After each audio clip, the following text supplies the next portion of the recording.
An engaging memoir is a memoir where the narrator is trustworthy and her voice is reliable. And so how do we achieve that in writing our memoir? We're going to look at that question in this video because this is a struggle I find memoir writers have. And I often get asked, how do I know that I have a good voice in writing my memoir? How do I find my voice? Hello, I'm Brenda. This is Write Your Story, and I'm here today to help you to find your voice in writing your memoir. Now, I have done videos on this topic before, and I'm going to link them in the description below. But because this is a recurring question and a struggle for memoir writers, I wanted to do another video inspired by a book that I've recently read, and it's called The Situation and the Story: The Art of Personal Narrative by Vivian Gornick. I think she brings a fresh perspective to the questions we need to ask ourselves in order to become this reliable voice as a trustworthy narrator in our memoir writing. And she brings this fresh perspective by putting a different slant on two questions that I often ask. The two questions are, who are you in this memoir, and why are you writing this memoir? Who are you in this memoir? Because we know by now that we're only writing a certain aspect of our lives. There's a particular lens or focus through which we're going to look at our lives. And we need to really hone and go deeply into, why am I writing this memoir? When I know why I'm writing this memoir, it uncovers so much for us. Our themes, our voice, our purpose, and the message we want to convey to the reader. So if we take those two questions, who am I in this memoir, why am I writing this memoir, and we look at them the way that Vivian Gornick does, we're going to see a shift and a transition that I think is very important in finding our voice. And she asks those two questions by asking, who is speaking in this memoir, and why is she speaking in this story? There is a transition between the first group of questions and the second group of questions.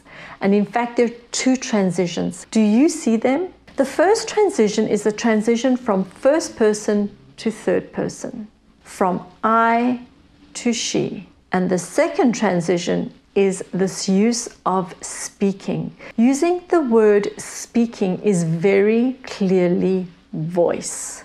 What does she have to say? And who is she in this piece when she has it to say? Your voice as the daughter who feels lost and misunderstood by her father is a very different voice from the mother who is grieving the estrangement from her child. They are different voices. So who is speaking in this memoir? And why is she speaking?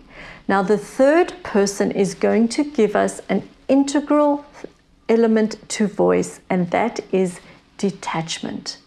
In writing our memoir, in having a reliable voice, in being a trustworthy narrator, we need to bring detachment to our work. So how do we find that place of neutrality? How do we find that space and that detachment that brings the narrator's voice to the page that's reliable and trustworthy? And the picture that came to my mind was the picture of two dancers. Dancers where they work and they dance together. And they know just the right distance that they have to be from each other for the dance to work, for it to look as beautiful as it does. And that, I think, is the concept we need with our material, with our story when we write it. We need to find the right distance. If we're too close, well, it's a bit like being in the embrace of somebody you don't want to dance with, who's actually not a dancer, and nor actually are you. And he's stepping on your toes and you're feeling his breath on your face. And this is just too close for comfort. And that's the experience of the reader when we write our stories and we're actually purging on the page without a filter, without going through the process later of actually finding that distance with our story and actually finding that distance with the situation in which we find ourselves.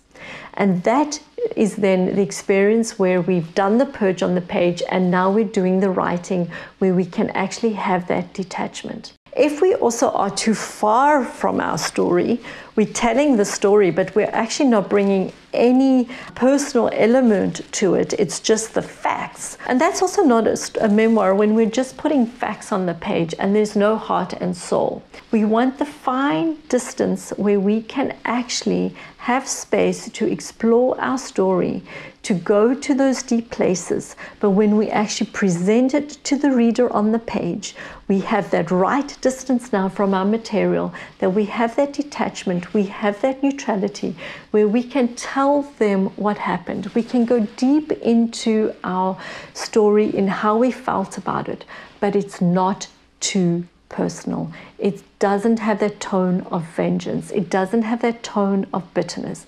It doesn't have a tone of blame, self-pity, woe is me. It doesn't have that tone. It has the right narrator's voice.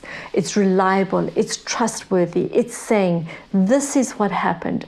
This is how it unfolded in my life. This is how I participated. This is how I felt about it. And this is what I want to convey to you so that you can find your way through this life too, or your way through this situation as well. That is a reliable narrator. That is the trustworthy voice in the story. And part of being a reliable narrator, as we look at the complexities in the space of ourselves, our own mixed feelings, is to have empathy for others in our story and to ask the questions perhaps of why is she like she is? Why was my father the way that he was? What motivated this person? Those are all the things we explore on the page that will contribute to us being a reliable narrator.